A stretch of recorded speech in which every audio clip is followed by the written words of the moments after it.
I wanted to start by asking Deborah how this exhibition feels different from ones that have come before. What feels fresh and new about it to you? I think the energy of the exhibition is set by the large Deborah forgiveness sculpture in the hallway. And in the past, my work was always about being the seeker, being on the journey, trying to get from A to B. And now there's a sort of sense of isness or there-ness or coming homeness, rather than being on the journey home. So it feels far more grounded. It's far more about the body, far more about being on this earth, far more about the material world and that acceptance and surrender to what we are, rather than looking for transcendence. So for me, there's a big shift. Well, not a big shift, it's been a slow shift, but it is quite a different feeling. I mean, you'll be able to see outside the Artemis sculpture in the front there, which is a very indicative of a lot of the journeying, questing nature of your work with the Deborah, and sort of they seem to sum up those two different impulses. And hence this work, which is called Farewell Artemis, which to me is for me to recognize that having used Artemis as a symbol, and I've been using her since the 80s as a symbol. My sister-in-law Lisa's got a big painting of Artemis from, what, early 90s or even 80s in her home. So, you know, it's almost like I no longer need to be the questing kind of out there, you know, it's coming home. And the title of the show is Enthroned. So I guess I'm also talking about being enthroned, that sense of coming home to a particular type of power. Since your work with William Kentridge and Robert Hodgins way back doing the etching series, you've been using a lot of text in your work, and it's been a recurring thing. There's a lot of text in these works, and a lot of the titles of the works have been derived from Rilke's poetry. Do you want to just talk a little bit about Rilke in particular, what it is that he's meant to you, and why he's become so much a part of this present body of work? Again, it was a chance happening. A friend of mine gave me a copy of Rilke's Book of Hours as a birthday present a few years ago. And I initially read it as a thief, not just to absorb. I read it and words and phrases would jump out at me. It's the translators, so I have to acknowledge the translators because it was their words. But I read through it and things would just jump out, and I made lists and lists of little phrases that came from the poems. And then I set them aside, not in relation to the poetry, but as something to look back at when I was working and find something that resonated, because they did resonate. I mean, Rilke's obviously a poet who's involved in the spiritual quest. And this, the poetic, I mean, I realize when I use words in images, it's about the poetry of the difference. I don't want to use a word to describe something. It's like putting two unlike things together, metaphoric. I mean, you know, the famous surrealist notion of the trance encounter of the umbrella and the, what's it? Sewing machine on the dissecting table. You know, I've always had this sense that if you put unlike things together and bring them close together, they pressing the gap of everything. I mean, I even feel in the creation of Adam in the famous Sistine Chapel thing, it's the gap between God and Adam's finger that contains the whole. So it's playing with that dissonance, which isn't a dissonance. And the poetry of actually, everyone says, well, why do you put the word on the painting rather than just having a title? I want to create that dissonance, but that is not a dissonance. And I don't know how to explain it any other way than it's the poetic juxtaposition of the two. And even for me, and it might be different for other people, even when I read it, it doesn't make it noisy, it makes it stiller. You know, there's a stillness and quietness, but that's my personal response. Other people might find it jarring, I don't know. I mean, that's a very beautiful image there, with sort of Axismundi, and the word axis is sort of split in half and rooted. And it becomes a visual image as much as a word. And I mean, it's true, you say I started doing it when I was making prints with Kentridge and Hodgins years ago. And we were initially looking at William Hogarth's prints. And of course, in the old engravings, there was always a bit of a text, a bit of a homily at the bottom. And I did I looked at the Mariage à la mode. And in writing on the plates, and it's interesting because in writing on a etching plate, you have to do it in reverse because it gets printed. So I got very good at writing backwards. And then it became more of a visual thing than reading a text because on the plate you're writing backwards. But at that time, we were all working together in a studio down in Natal, and we used to play music all the time. And often little bits from the music, you know, from the words would come in, and I'd just scratch them on the text. And I've been doing that ever since. I mean, my studio walls, as you see, are covered with little bits that I'm listening to music, and I write down the words, and it might take 10 years for them to find their way into a painting, you know. And just tell us a little bit about Goya, because he's obviously an important part of this exhibition. Velázquez is another Spanish artist that you've been kind of influenced by and responded to in the past. What is it about Goya and these Spanish artists that appeals to you? It's hard to say exactly why. I mean, one of the collaborations I did, again, with Kentridge and Hodgins was called Little Morals, and we were all looking at images of Goya. And maybe at that time was when the titling, I'm trying to think, because what I did is I looked through the titles of his Los Caprichos etchings, and again, I wrote down titles that resonated with me, and I put them on a piece of paper. And then later, when I was deciding how to title those works, I went through and poetically again picked up certain titles. Like, oh God, do you think I can remember? You know, there was one, A Good Woman, apparently. You know, just quite arbitrary titles, which when again you put them with the image, create a whole, expand the whole meaning of the work.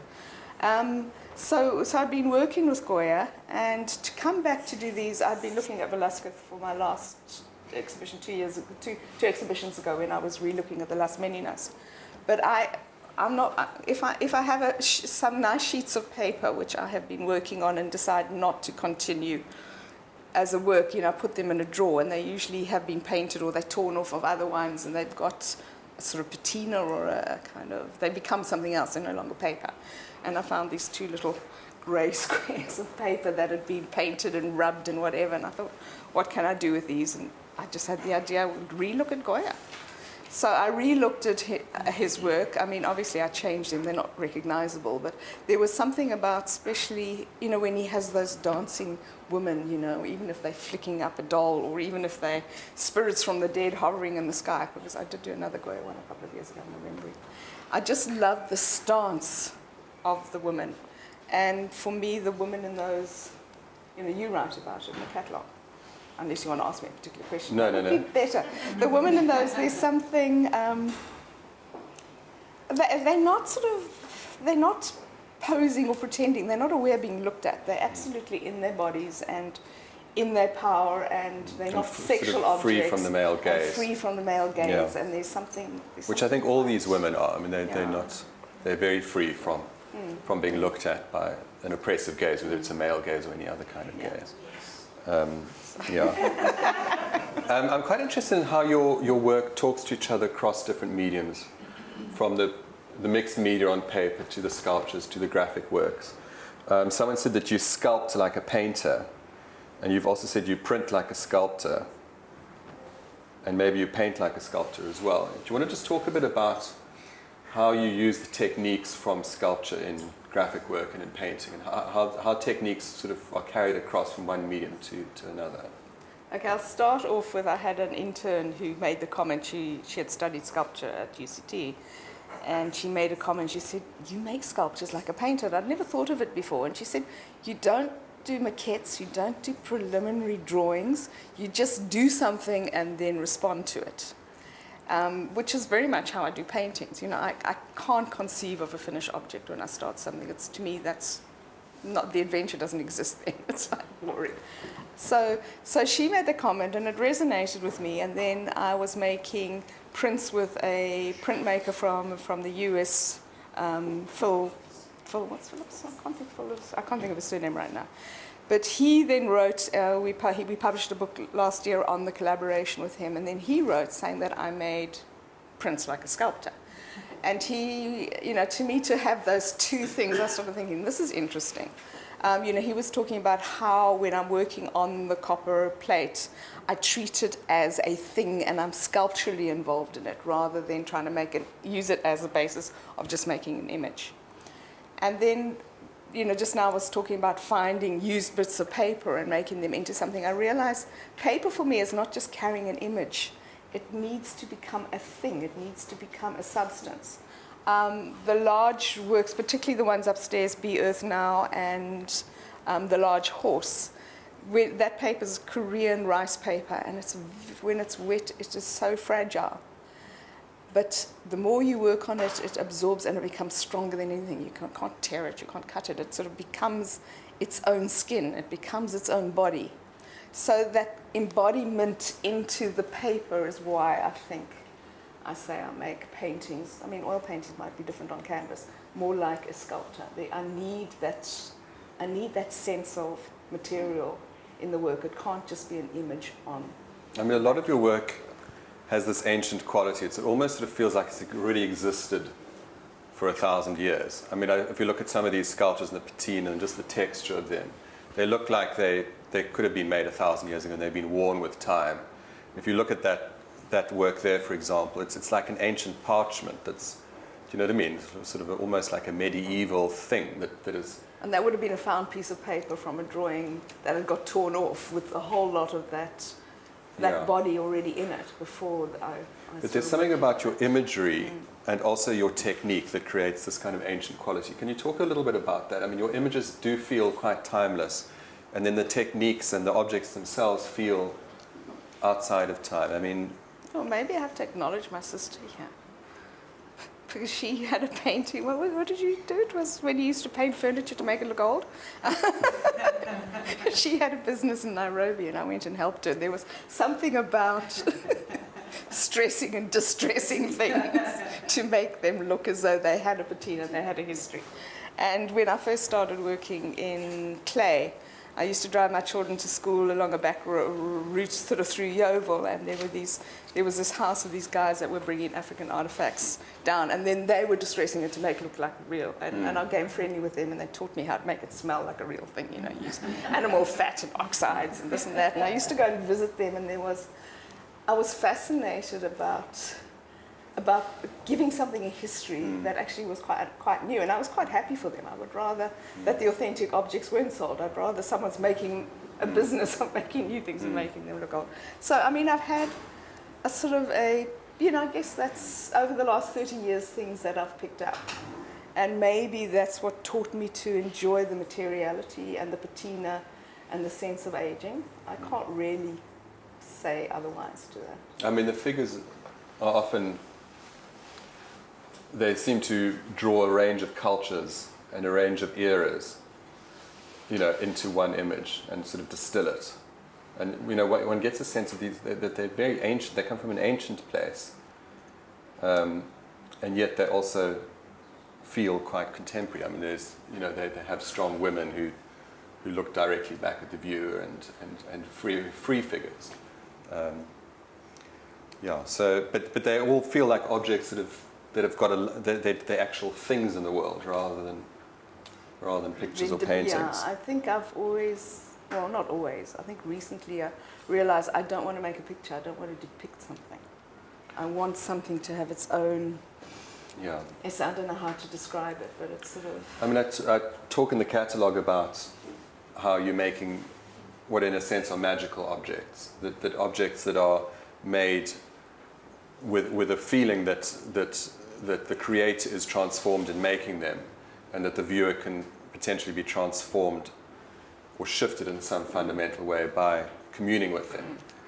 I mean, can you talk a bit about that? I mean, your feeling about art and art, the practice of art, and the experience of experiencing art for us. Yeah, I mean, the art that interests me is the art as power object, is going back, looking at African cultures and Kisi, of actually making something to alter the world, going back to like ancient sort of civilizations where the arts didn't just describe something, it actually made a difference. I've always been interested in the fact that the will and the making of something is a bit like, I suppose, voodoo magic, that notion that it actually can alter something.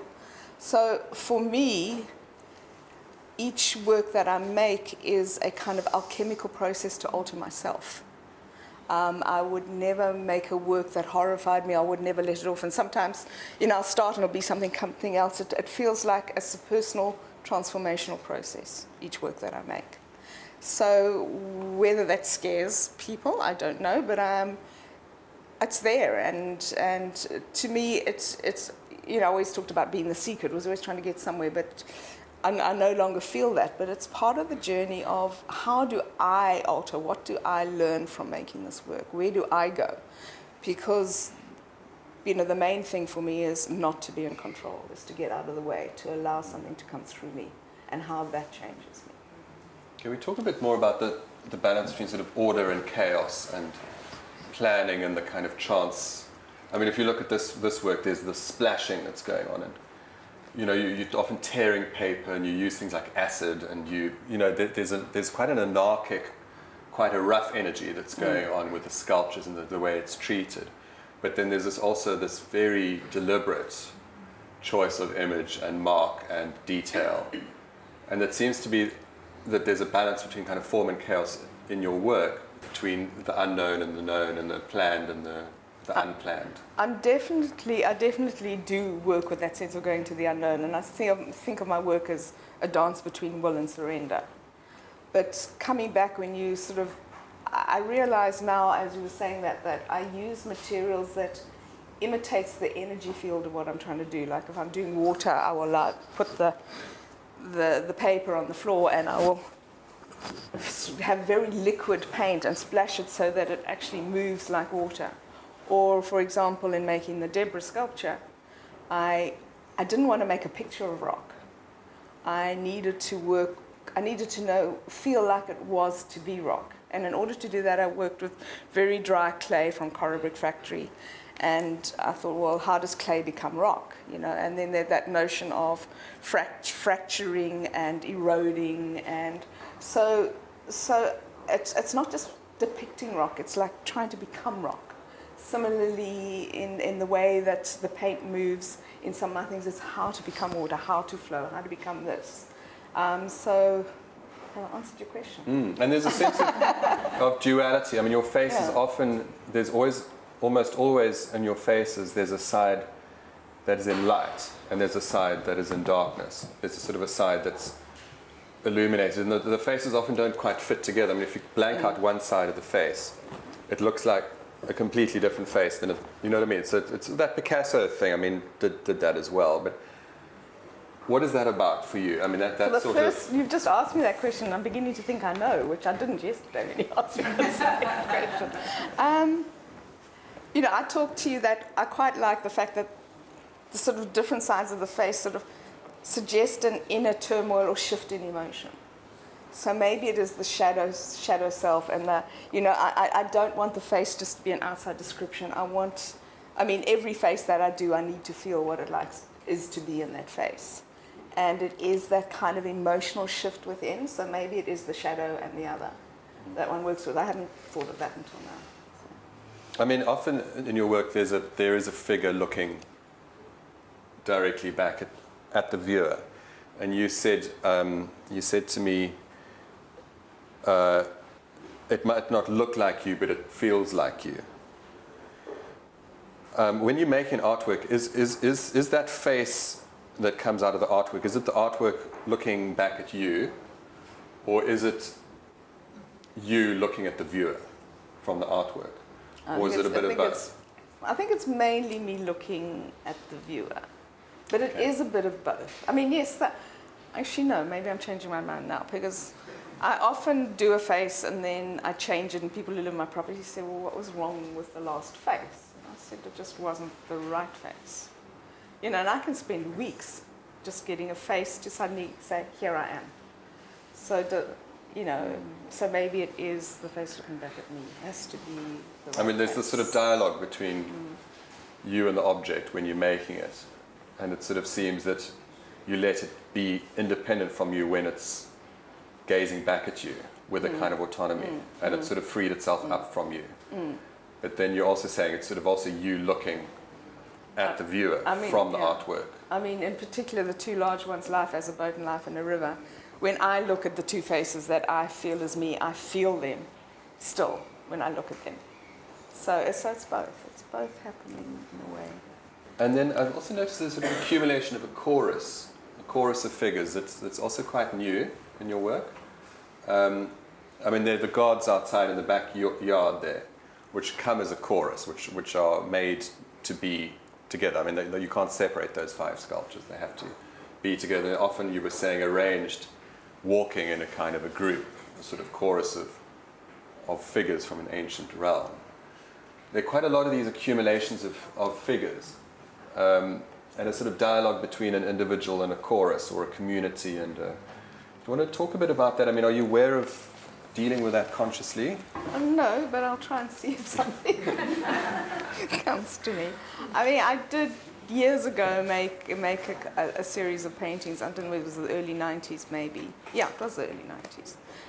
Where I was interested in a cinematic opera I had watched, and there was something about that chorus. Because for me, opera, you know, I prefer opera when I can't understand the language, when I just hear the lamentation, you know, and I don't sort of know what the words say. It sort of moves me. And then I did about 5 works of this sort of chorus of humanity together in their lamentation. And then obviously I went back to the couples and the iconic and whatever. So it's not totally new. It's re-emerged 20, 30 years later. Yeah. So there's that. But, you know, I think when I was on the seeking, questing journey, I kind of separated myself from humanity. Whereas now there's a kind of notion that we are all the same thing. And everyone's emotions make up the whole. So I'm kind of interested in that. I mean, it's almost like they are saying goodbye to Artemis as much as she's saying goodbye to them. They're sort of watching her departure and slightly having to regroup and kind of think what they're going to do next now that Artemis is not telling them where to go all the time. They've got to fall back on their own devices. Sure. Just, can we talk about some of the recurring images in your work? I mean, there's obviously the animals, and there's quite a lot in this. The horses are huge, and you've said before they sort of come to, they're the sort of the world, and the figure has become smaller and smaller and increasingly shadowy, and less of a protagonist, more of a person, a thing that is dwelling in the world rather than traveling on that horse. There's the hounds. I mean, a big recurring image in this show is the bowl and the cave and the womb. And can you just reflect on that? I mean, where's that coming from? Is that quite a new thing in your work? The bowl is not. The bowl is a symbol I've been using, I guess, for about 20 years as well. And to me, it was about, I suppose it was about nurturance. I suppose it was about abundance. It was about the feminine. But then there's also that notion that the begging bowl, you know, when a sort of Buddhist priest goes out with his begging bowl, it's like saying, this is the universe, what is going to fill it today? So it has all those different connotations. The cave is a new one for me, and I was making that cave etching upstairs called She-Wolf. And the cave just appeared because I was thinking, well, how do I link these 2 plates? I've got some figures there, and I just did a sweep of something on top, and I thought, it's a cave.